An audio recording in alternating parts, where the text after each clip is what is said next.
नमस्कार शिक्षक साथियों, मैं पूजा गुप्ता एक बार फिर से अपने चैनल बच्चों की पाठशाला में स्वागत करती हूँ।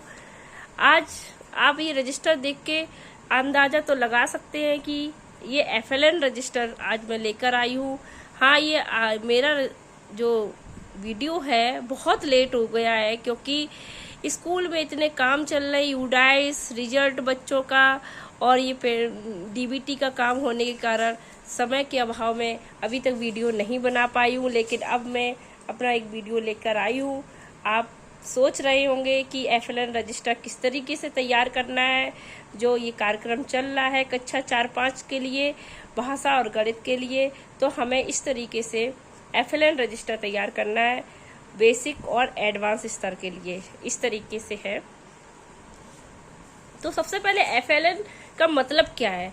FLN मीन्स होता है foundational, L means literacy and N means numeracy. निपुण भारत के अंतर्गत कक्षा 4-5 के लिए जो FLN कार्यक्रम है भाषा और गणित में, वो 24 सप्ताह की कार्य योजना लेकर आए हैं, क्योंकि जो इससे पहले जो निपुण भारत का था वो 22 सप्ताह की कार्य योजना थी। अब ये कक्षा 4-5 के लिए है और वो था 1 और 2-3 के लिए थी निपुण भारत की। तो ये FLN के लिए है। इसमें इसका कार्यक्रम का क्या उद्देश्य है ये हम बताएंगे आपको। जैसे कि बेसिक शिक्षा विभाग उत्तर प्रदेश और प्रथम संस्था द्वारा सरकारी प्राथमिक विद्यालयों में कक्षा 4-5 के लिए निपुण भारत के अंतर्गत FLN कार्यक्रम का आयोजन किया जा रहा है। तो इसका मेन उद्देश्य क्या है कि FLN क्यों लाया गया और कक्षा 4-5 के लिए क्यों लाया गया। तो इसका ये मुख्य उद्देश्य है कि यह है कि कक्षा 4-5 के वे बच्चे जिनका शैक्षिक स्तर उनकी कक्षा के अनुरूप नहीं हुआ है, क्योंकि कोरोना काल में बच्चों को शैक्षिक स्तर लेवल बहुत नीचे गिर गया था।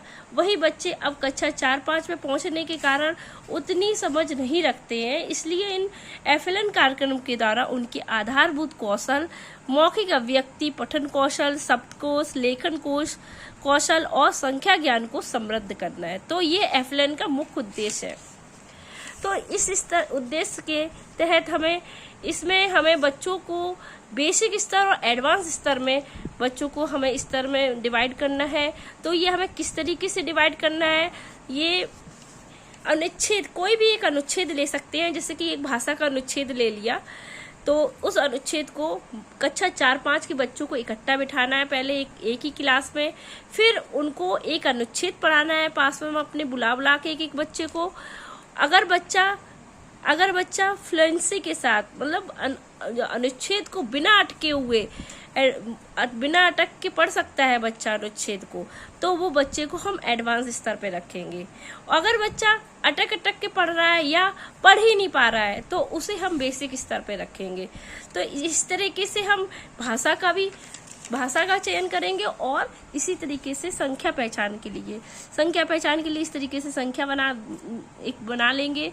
और जैसे जोड़ भी है, घटाना भी है, तो इस तरीके से बच्चों से करवा के बच्चों के स्तर को हम डिवाइड कर सकते हैं। तो इस तरीके से बेसिक और एडवांस भाषा के लिए भी है और गणित के लिए भी है। तो इसमें 2 टीचर काम करेंगे। एक बेसिक के लिए हम अपने हिसाब से उसको डिवाइड कर सकते हैं कि बेसिक गणित और भाषा के लिए एक टीचर कर लेते हैं और एडवांस के लिए भाषा और गणित के लिए अलग कर देते हैं। कुछ भी जैसे भी करना हो। और हिंदी के लिए जैसे विषय सूची है, जिस तरीके से निपुण भारत में हमें लक्ष्य दिए गए थे, उसी तरीके से इसमें सप्ताह में डिवाइड है। जैसे कि 1 से 4 तक की सप्ताह के लिए आत्मविश्वास के साथ अधिकांश बच्चे गतिविधि में प्रतिभाग कर सके। तो ये हम सप्ताह के हिसाब से बच्चों का लक्ष्य है, ये बेसिक लक्ष्य है। और ये है एडवांस लक्ष्य।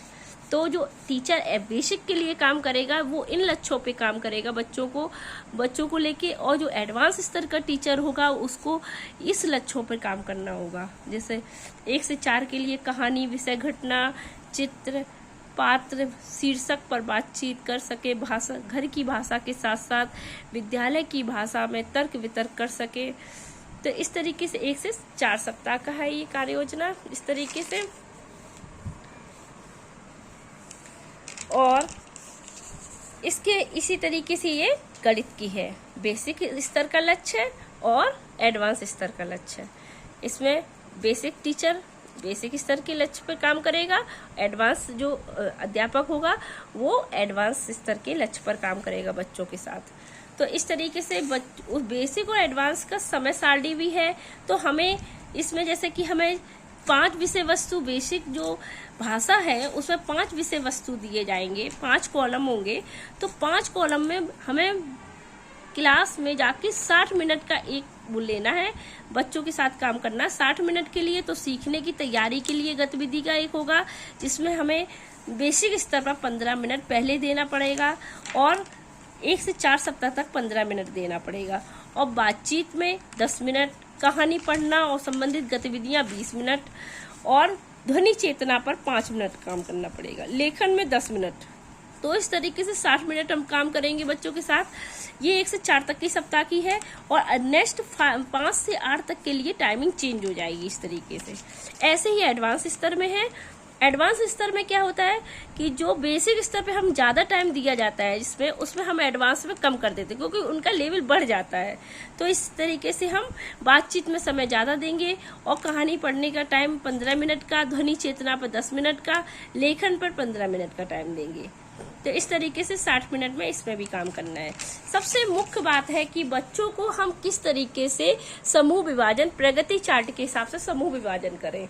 तो ये हमारा 1 अप्रैल से FLN रजिस्टर का कार्य स्टार्ट हो जाएगा। तो 1 तारीख से 3 तारीख तक हम बच्चों को प्रगति चार्ट समूह विभाजन कर लेंगे 4-5 का, अनुच्छेद को पढ़ा के संख्या ज्ञान से इस तरीके से। और ऐसे ही जैसे हमने कॉपी में किया है, एक चार्ट बनाना है जो क्लास 4-5 को जब एक साथ बिठाएंगे तो उस क्लास में लगा देना है चार्ट को। कोई भी आएगा तो वो देखेगा कि कौन सा बच्चा बेसिक स्तर का है, कौन सा बच्चा एडवांस स्तर का है। तो इस तरीके से हमें एक अपनी क्लास में चार्ट भी लगाना है। तो इस तरीके से हम बच्चों को, बेसिक स्तर के बच्चों को, बहुत शॉर्ट में मैंने ये कॉपी बनाई है कि अलग भी बना सकते हैं, कि भाषा की अलग कर सकते हैं, गणित का अलग कर सकते हैं। अपने हिसाब से अलग अलग टीचर अपने अपनी कॉपी बना सकते हैं, पर हमारे यहाँ स्टाफ बहुत कम है इसलिए हम लोग एक साथ ही काम कर लेते हैं। तो भाषा का कक्षा 4-5 की मैंने इस तरीके से प्रगति चार्ट विभाजन कर दिया है, इस तरीके से गणित का किया है, ऐसी एडवांस स्तर के लिए किया है और गणित का ये किया है। तो इस तरीके से हम प्रगति चार्ट विभाजन करते हैं। तो ये आप एक बार फिर से देख लीजिए। अगर ये मेरी वीडियो आपको समझ में नहीं आ रही हो, सब कुछ छूट रहा है, तो डिस्क्रिप्शन बॉक्स पर इसकी PDF भी पड़ी होगी जो आप देख सकते हैं इस तरीके से। तो ये वीडियो काफी लंबी हो गई है, तो नेक्स्ट सेकंड पार्ट में मैं आपको सप्ताह 1 की कार्य योजना बताऊंगी कि सप्ताह 1 की कार्य योजना हमें किस तरीके से शॉर्ट में करना है, कैसे काम करना है कि ज्यादा टाइम ना लगे इसमें और सही से सब काम हो जाए। तो इस तरीके से ये हमारा पार्ट 1 का है। नेक्स्ट वीडियो पार्ट 2 में आप देखिएगा। धन्यवाद।